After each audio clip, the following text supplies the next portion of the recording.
Alhamdulillah, setelah kita bercuti 3 bulan, hari itu kita sempat membaca, oleh kerana silibus yang ditetapkan oleh pihak pengurusan surau kepada saya ialah daripada kitab Riyadhus Shalihin Imam Nawawi. Kita sempat sekali ataupun 2 kali sebelum PKP dahulu membicarakan biodata tentang Imam Nawawi. Hari ini kita akan masuk hadis yang pertama yang disusun oleh Imam Nawawi, yang dikenali sebagai Arba'in An-Nawawi. Itu 40 hadis yang disusun oleh Imam Nawawi. Lalu kita akan baca pada malam ni hadis yang pertama.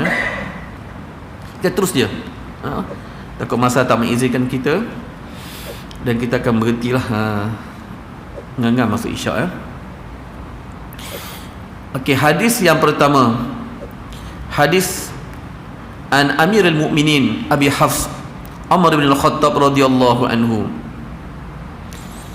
qala sami'tu Rasulullah sallallahu alaihi wasallam yaqul innamal a'malu binniyat wa innama likulli imri'in ma nawa faman kanat hijratuhu ila Allah wa rasulih fahijratuhu ila Allah wa rasulih wa man kanat hijratuhu lidunya yusibuha aw imra'atin yankihuha fahijratuhu ila ma hajara ilaih. Muttafaqun alaih.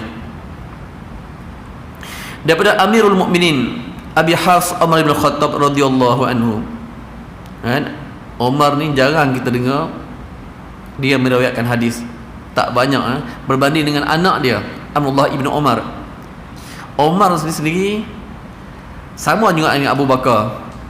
Kita tak banyak dengar hadis diriwayatkan oleh Abu Bakar berbanding kita dengar hadis diriwayatkan oleh Abu Hurairah dan yang lain.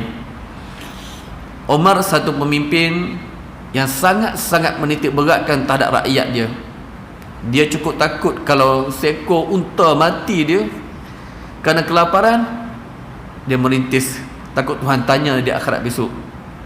Seorang pemimpin yang siangnya sibuk dengan hak rakyat sampai dia tak sempat, dia tidak berada di keliling Nabi. Macam Abu Hurairah, dia sentiasa, orang kata macam bahasa mudahnya, dia sentiasa duduk dalam surau. Dia duduk dalam surau, dia duduk balik rumah sekejap, makan-makan, datang surau balik, sehari lepas asar balik rumah sekejap, main lebih kurang dengan anak sebagainya, datang surau balik. Jadi masa dia banyak kat surau. Umar ni dia seorang pemimpin. Masa dia ataupun usia dia lebih banyak dihabiskan kepada jihad. Dengan nama saja Umar ni, orang dah takut dah. Orang dengar Umar ni seorang yang tegas, seorang yang dia cakap ni tak cerita banyak dah. Berbanding Abu Bakar, seorang yang lemah lembut dan sebagainya. Dan biodata tentang Umar ni kalau nak dibahaskan, memang orang boleh seminar akan tentang biodata Umar saja. Nak cari pemimpin macam Umar zaman sekarang ni memang tak jumpa lah. Memang takkan jumpa lah. Apa Umar kata?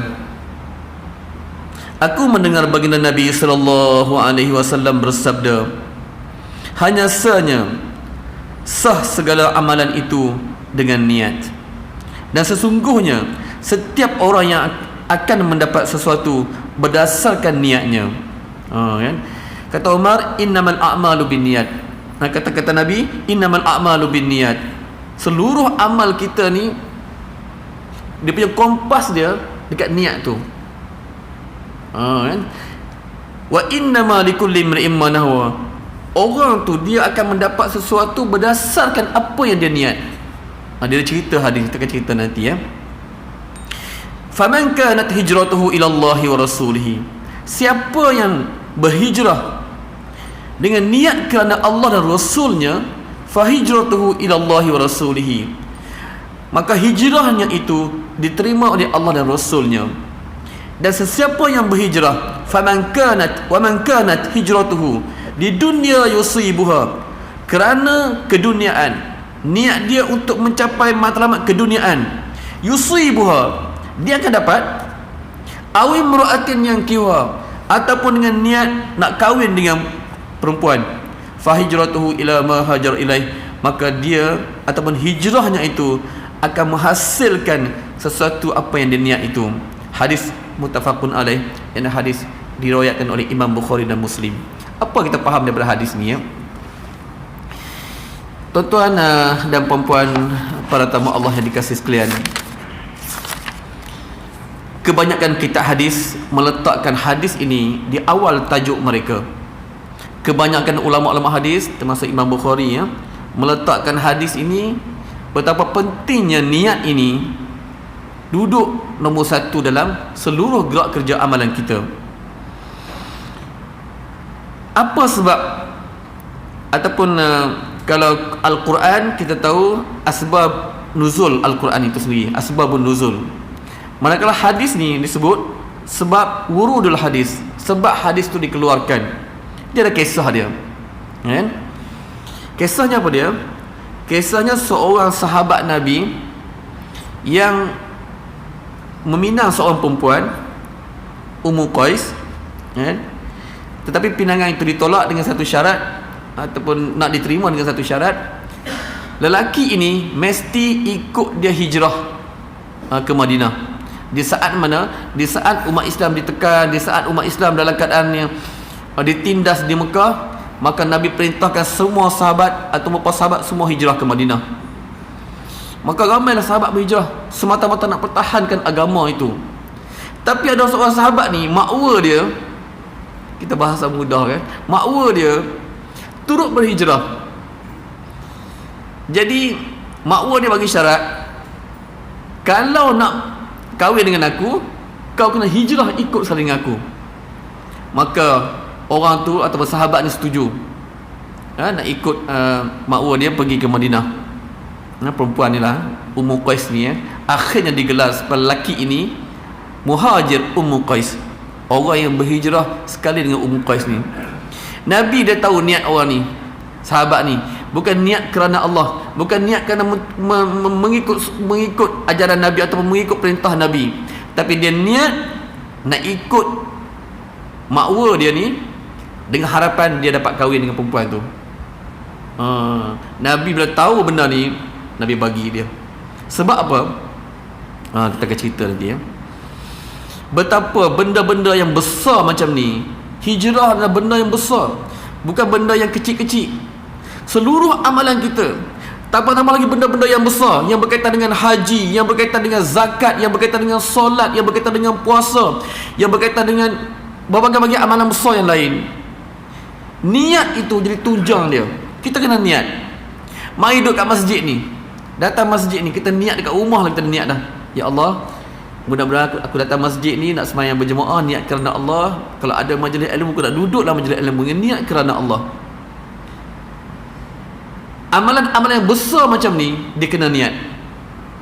Yang kecil tu pun kalau tak apalah, kalau yang kecil terbabas tak apa, tapi benda-benda besar macam hijrah, tiba-tiba kau tak niat kerana Allah, tiba-tiba kau tak niat kerana Rasul, maka hijrah kau itu sia-sia sahaja.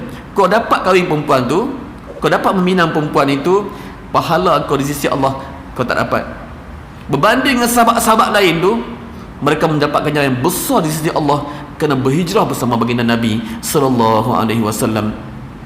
Sebab itulah di awal mukadimah tadi kita baca tentang hadis atau ayat berkaitan dengan korban.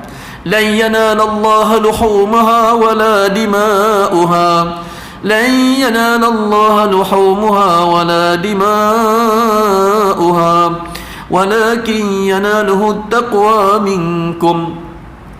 Sesungguhnya Allah tak terima pun korban kamu tu, darah dia, daging korban yang kamu korbankan pada hari korban itu. Allah tak terima sikit pun. Allah tak berhajat pun daging itu, Allah tak berhajat pun tulang rusuk tu, Allah tak berhajat pun darah dia tu pun. Benda tu bukan sampai kat Tuhan pun. Sebab apa? Orang Arab jahiliah dulu, daging-daging darah-darah korban ni dia pergi sapu dekat Kaabah dengan harapan Allah terima korban mereka. Allah kata Allah tak terima, Allah tak berhajat pun. Tak payahlah doa hantar daging korban dekat Tuhan, 1 kilo ke 2 kilo ke.